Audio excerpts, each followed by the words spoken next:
and then Cool. go, oh, wait, here comes our moderator, perhaps. Hello. Oh, it's Michael. Me All while I was right. running my mouth. That was my fault. Yeah, absolutely. Matt had a great session over there, lots of questions. But good to see you all over here. I know several of you, but it's great to meet you, Mara and Kaity.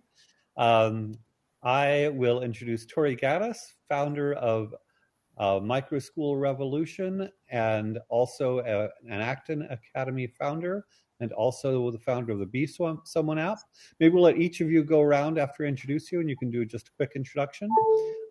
Then Matt Beaudreau, our keynote speaker a minute ago, founder of Acton Academy Placerville, largest and fastest growing Acton. We just lost Kath Fraise. Where did Kath go? Oh, there she is. Oh, the reappearing Kath. Kath Fraise, founder of 100 Roads and a brilliant community maker of alternative schools and supporter of people wanting to create micro schools, alternative schools, and communities of alternative educators. Mara Linaberger, who's everybody's raving about your micro school session, Mara. So it's good to have you back and to hear more of it. And Kaity, I'm a big fan of Prenda. Prenda Learning is, I think, one of the largest and fastest growing of all micro school networks, probably the largest and fastest growing micro school network. So really great to have you, and coming out of a software agile background, that's kind of my understanding as well. So without further ado, I'll let you each say a few words about what you're doing, and then we'll open it up to Q&A. Maybe you want to take it off, Tory? Sure. Thanks, Michael. My background is I did help found an Acton Academy here in Houston, much smaller than Matt's Acton Academy, but learned a lot from that, helped form a company called Microschool Revolution to help other founders start micro schools, and now an app called the Be Someone app, which is aimed at high school students to bring really cool, I call them learning adventures, great project-based learning into public high schools by upvoting them and tracking their skills. So trying to really bring the best of what I saw at micro schools over into the public system. Terrific. Thank you. Want to go, Kath?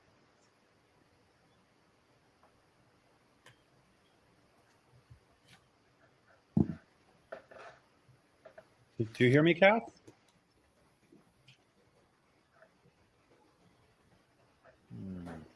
Maybe Kath is having technical difficulties. We'll go ahead and go, Kaity. You want to tell us about Prenda and your role in it, Kaity? Sure. Yeah. I'm super excited to be here. I am Kaity Broadbent. I'm head of learning at Prenda. Prenda is a company that helps people start micro schools. We've started over 1,100 micro schools all over the country and some even internationally. And we're just excited to be here and to learn from everyone and to participate in this amazing community you guys are building. Terrific. Go ahead, Mara. Sure. Hi, everybody. I'm Mara Linaberger. I'm the founder of Microschool Builders. I was a career educator. I taught in K-12 schools in the inner city for over 20 years and worked my way up into administration only to have my job eliminated my first year. With all that education, I thought, what can I do with that? And became very much interested in small schools, in the alternative education movement, and found that the thing that I could do that was unique and that was different was to create a school of business incubation for teachers who wanted to open their own school. So Acton is amazing. Prenda is amazing. And there are a whole lot of people out there who are thinking, like, I want to do my own thing. And my biggest concern is that if you're going to build a school, you build it so that it's viable. Because if it's not viable and you get a whole bunch of kids in there and you set them free with their learning, and then your school closes because you can't pay the bills, then we actually have a bigger problem than we started with. So thanks for having me. Terrific. Thank you. Kath, can you hear us now? Maybe Kath's tech Looks like her camera's off too. Being stubborn. So Matt, you want to give a few words about the micro school movement in general, as well as introduce yourself? Yeah, you bet. I love what you said, Mara, about making sure that that's a viable thing, and I love what Brenda's doing. I think there's, the biggest thing with all of us in this, the micro school movement is that we want options, right? We want options for people to be able to make the choice that makes the most sense for them. And so it's an honor to be on the same team, as all of you with that. Obviously, I'm a big fan of Acton and launched Acton Academy Placer about 6 years ago, and we've grown and I've got 3 campuses now. I can't open them fast enough in the Sacramento area. And the stories have just been, nothing short of amazing what the young heroes have been able to do. So it's been phenomenal. I get to work with Jeff and Laura Sandifer, who started the very first Acton Academy. I work with them quite closely now and really work to try to bring other good entrepreneurs into the network from around the globe. And we've connected with some amazing entrepreneurs that I'm excited for us to be able to go public with. It's kind of exciting, and it's going to kind of, just kind of put, again, just kind of some more legitimacy behind everything. Not that it's not legitimate already with what the students are doing. And I got a mentorship program for young men called Apogee Strong that I co-founded with my friend Tim Kennedy. And we got young men in about 30 different countries that we are mentoring, which has been a huge blessing to me. And then got a podcast when I have time to do that too. Which is a whole lot of fun. So never hurting for anything to do, but love every minute of it. Terrific. Well, thank you. We can open up to questions from the audience at any point. But a question I have is, I'm very interested in the boundaries between kind of the conventional school structure and unconventional school structure. And I expect in the microschool movement, there's a whole range. Oh, Kath, are you with us now? You going to try to unmute?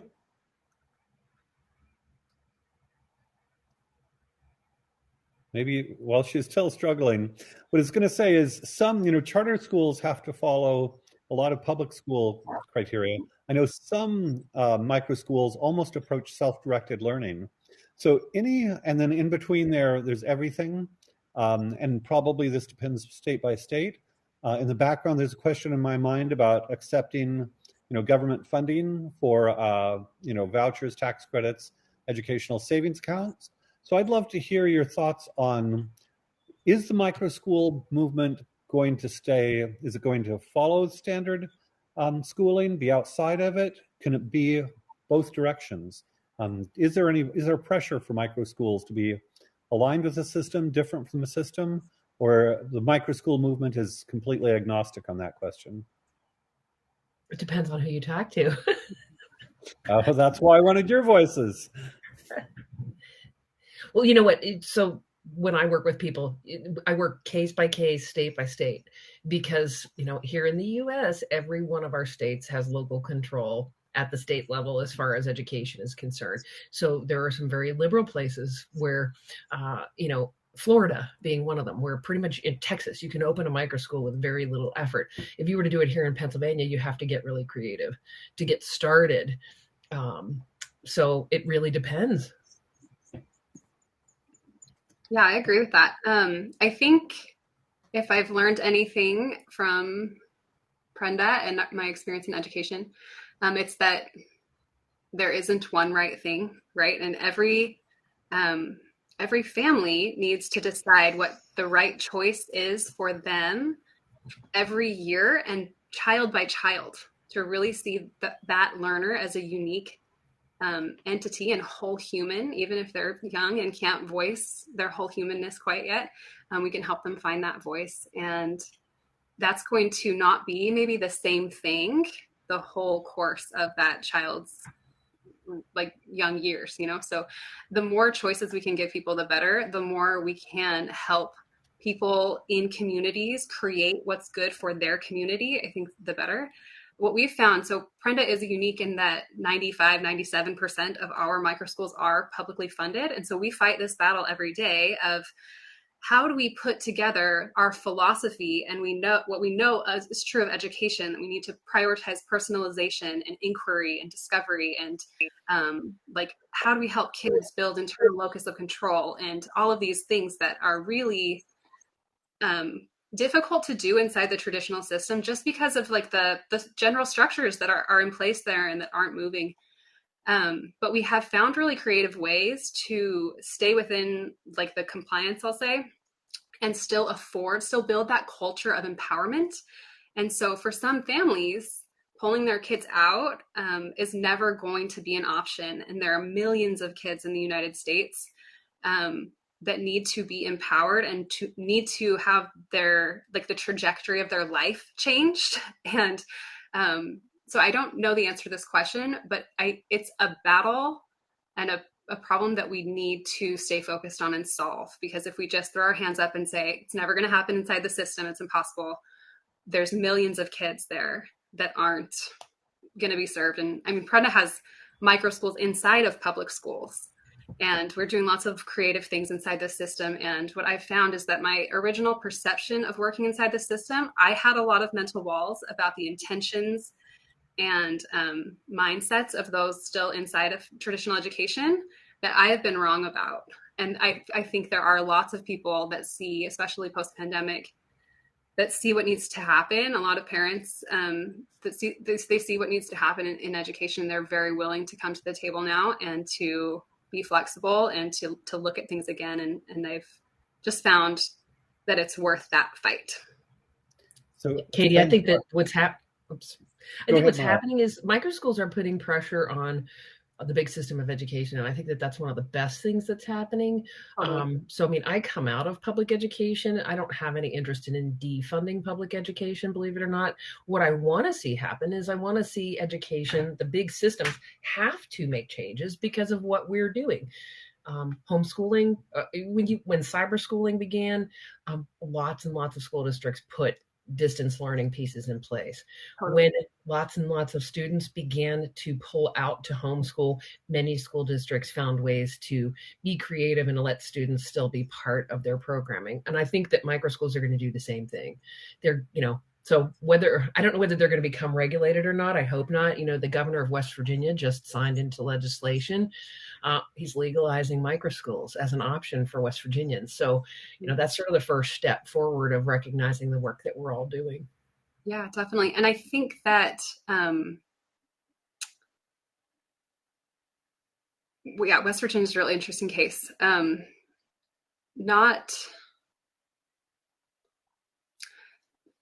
I don't know how to say this. I'll come back to me. I'm going to frame my thoughts better. Okay, well, I had a follow-up question. We'll give you time to think because Kath is now available. Kath, you want to introduce yourself and say what you're doing and how it relates to the microschool movement? Oh, you're muted. You're muted, Kath. You're still muted, Kath. I'm really struggling tonight. So my background's in public school. I was a high school teacher, and I did a lot of Montessori when I realized that I felt very stuck in a traditional school environment. So my desire to be in education is really to innovate outside of institutional boundaries so that people have more choices. And I think that when you have a child who is in need of a different option as a parent, like I was one of those parents that was very motivated to make something for my child to solve the need that wasn't being met in a public school. So I think there are many people out there, and I try and create spaces where people can to set up their own micro schools, like whether it's an in-person space like I did at Workspace Education, which was a 32,000 square foot giant makerspace where people could incubate micro schools within them. And we could also have micro schools like Acton Academy inside of that big building.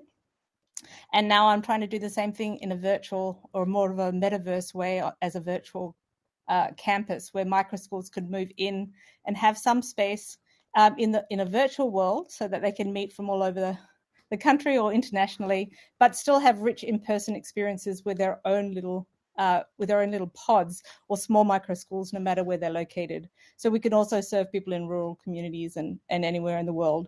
And I think there's a lot of talk about the metaverse now, and that we in education can take advantage of some of the benefits it can bring us in through getting all these small micro schools together and getting the teens or the student bodies together and get all their interests met, because it's hard when you're really super small to have all the things that you might want, unless of course you're with Prenda and you've got this beautiful array of all sorts of different options at your fingertips.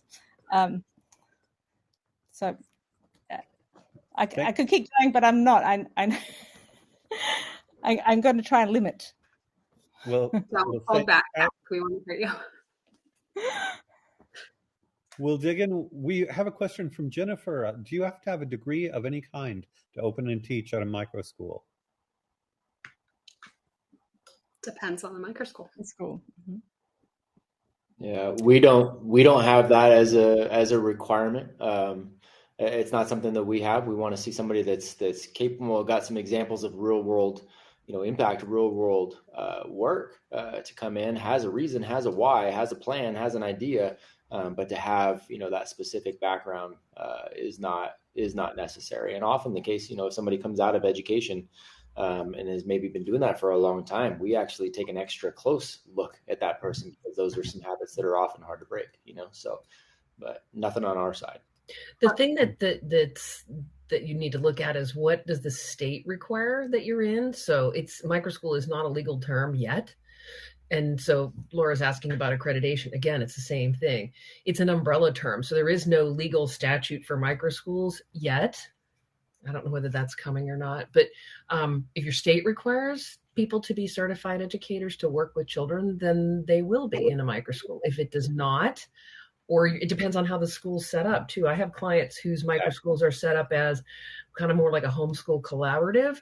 And in those cases, there's no requirement of that. But in my state where I am, you can't actually legally teach someone else's children as a homeschool student. So it's a state-by-state base, it works as a state-by-state basis. Now, Kaity, I'm sure because Prenda's taking tax dollars, there are some regulations regarding that, right? So how we do it is we don't have any education requirement for a guide. So our microschools are much smaller than maybe the typical microschool. When I say microschool, a Prenda microschool, it's between 5 and 10 students. So like very small. And we're really serious about the 10 student cap. But so there's no requirement for that, the education of the adults in the room for those 10 kids. But we are required to have teachers of record that monitor the data and are on call to consult with guides. They manage all of an IEP or a 504 process.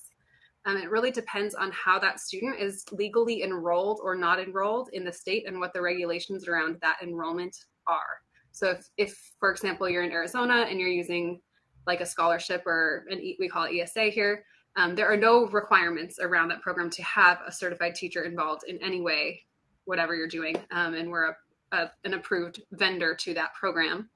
So our certified teachers don't monitor those kids. We're available to have conversations and consult, but there's no technical responsibility for those kids. Our kids that are charter enrolled, yes, that's taken very seriously. And we do a lot of kind of compliance things in there to make sure those kids are learning and that they're progressing and they don't need additional supports. So kind of a mixed bag of what we do. We've got a great line of questions. We have somebody asking, Heather's asking, how are high-level math or science classes taught?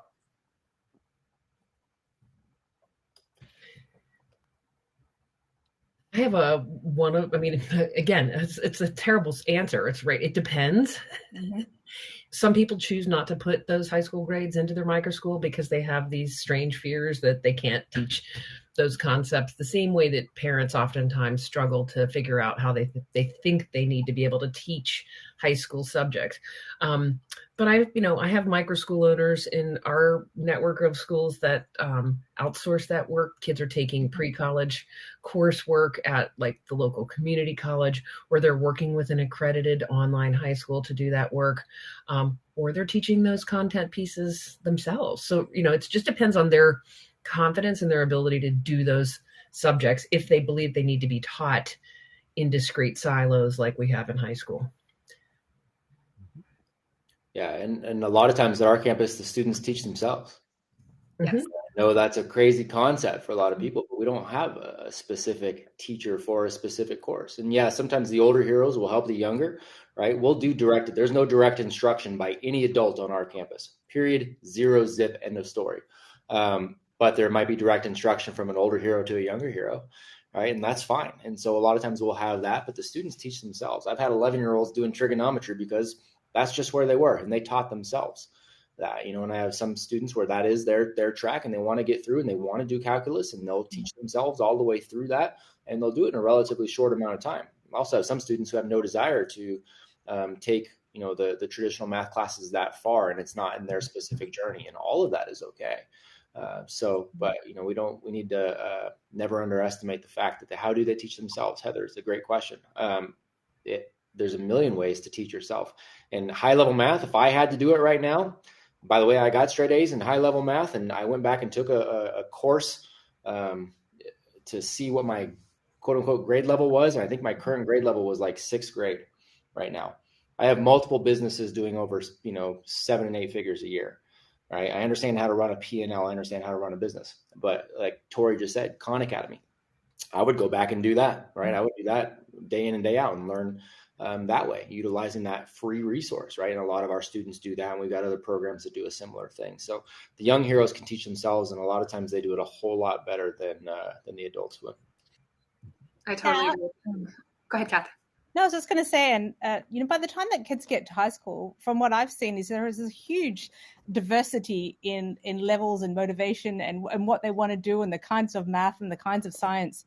And we want these kids to be doing really relevant stuff that really is going to fit with their journey. So we don't want everyone all doing the same physics class, And they can get all the traditional stuff in so many different locations online or even locally in person. My children did it at the local regional university when she was in her 12th grade, and we submitted different transcripts when she applied for colleges. It wasn't a problem at all. So you can they can get what they need really easily now. So you don't have to do it in the way that it was done, the way that we remembered it was done. Yeah, I think there's something to be said for the time, like where we are in history and where technology is, and how connected everything is and the resources that are available, that would make the microschool movement much more difficult to execute on if it weren't for the level of technology.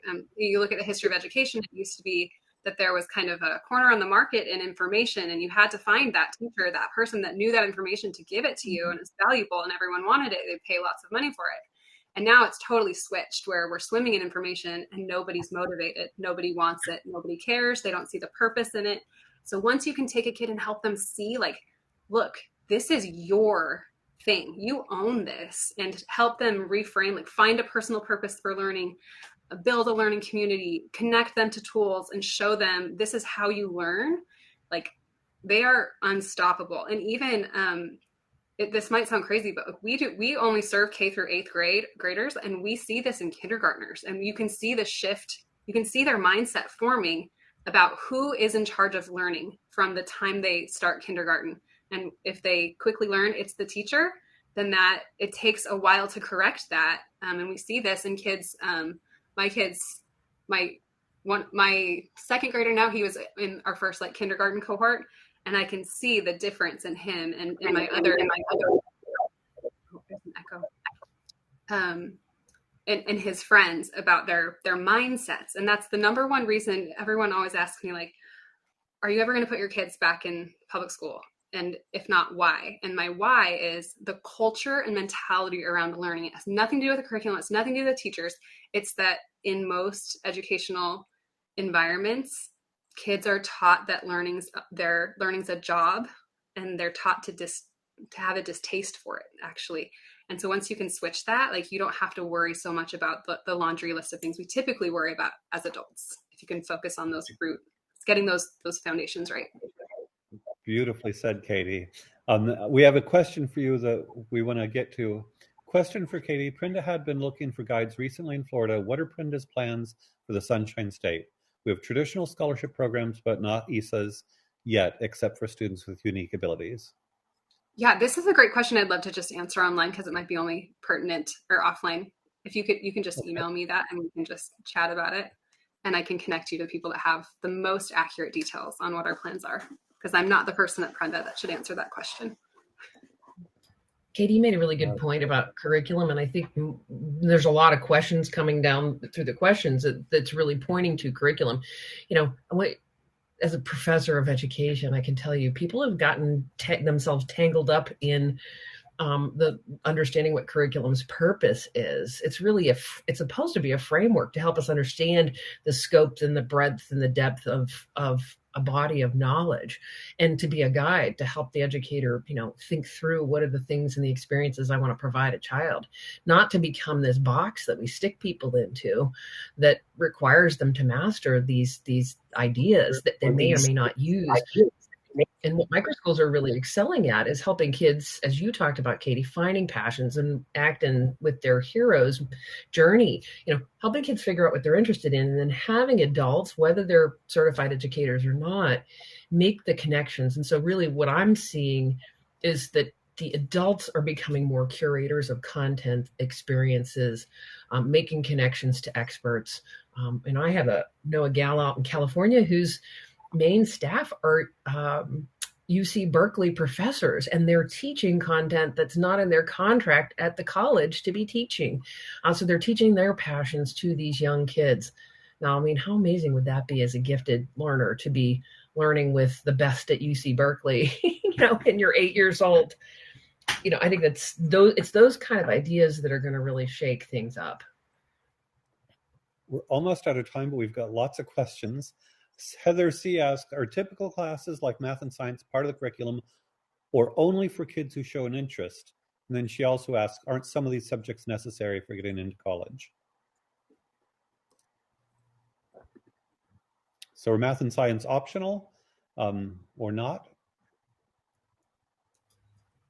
I don't think they're optional. I mean, I think everybody's got science and math connected in. Yeah, Matt Acton has plenty of science and math. Kath, you've got it.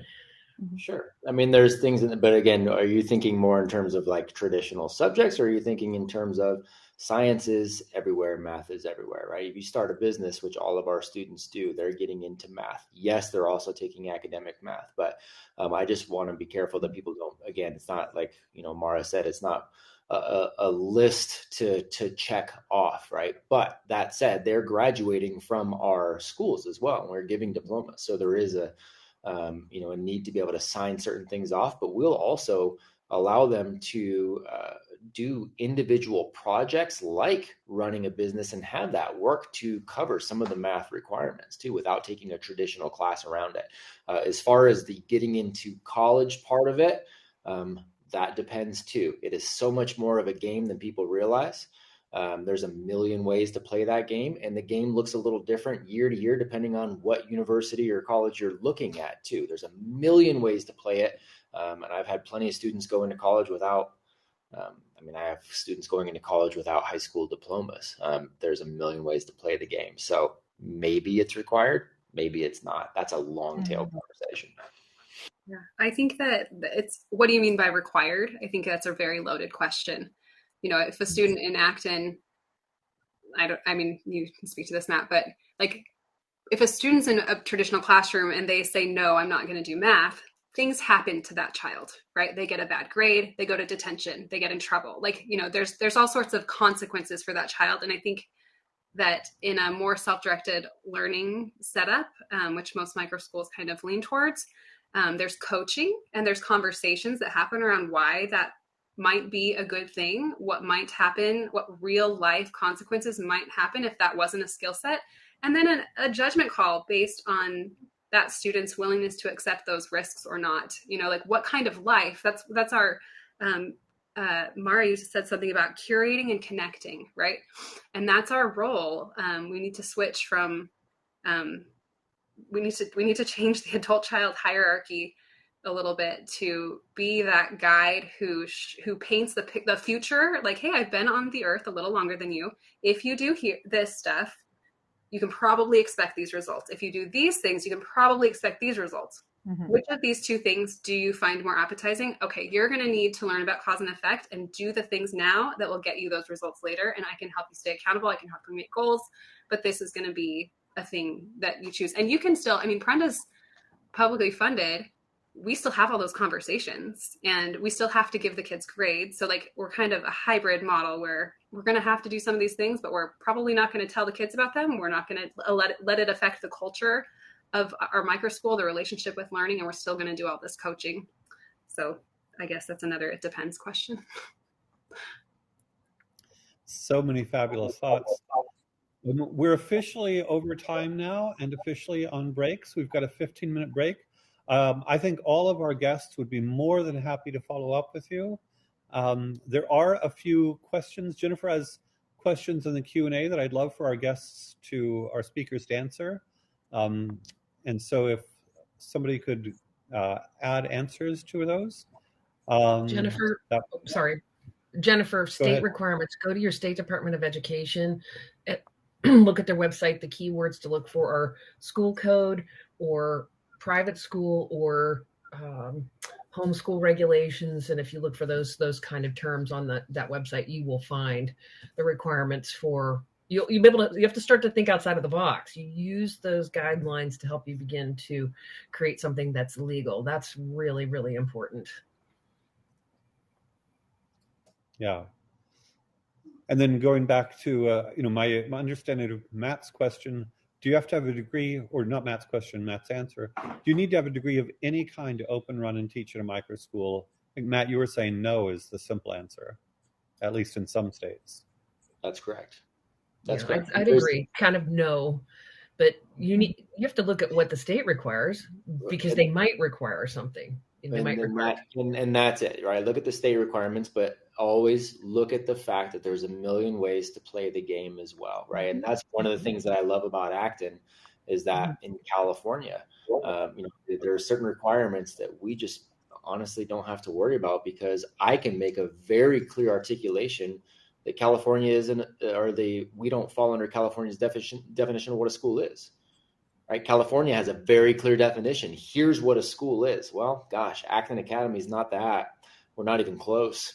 And I can articulate that very well. So we stay open and we can operate and we can do things that other places can't do, right? But we can still issue a diploma because we have this accrediting body. So again, there's a million ways to play the game. Know the rules in your state. Know what you're doing. Know what your outcomes that you're looking for are for the heroes. But you got to pay attention to all that stuff. Yeah. Lisa makes a good point. The fact that we've allowed people with high school diplomas to come in and substitute teach creates a real strong leg for microschools to stand on. But it's really important that you know what your state statutes are. Yeah. And in my experience, generally the Northeast is more heavily regulated than much of the rest of the country. I think Washington State may be an outlier on the Pacific Coast, but much of the country, it's relatively unregulated. A really good place to go is the Homeschool Legal Defense Association's website. HSLDA has a map of homeschooling regulations that actually gives you a good start in understanding the restrictiveness or liberalness of the state you live in. And that's actually not, I don't think it's all that correlated to political red or blue states, but it's, that's a good starting point. Well, thank you all for your time and your commitment to this movement. It's a delight to see old friends and meet new ones. So thank you, and we'll see everybody at the next keynote in now 10 minutes. Take care, everyone.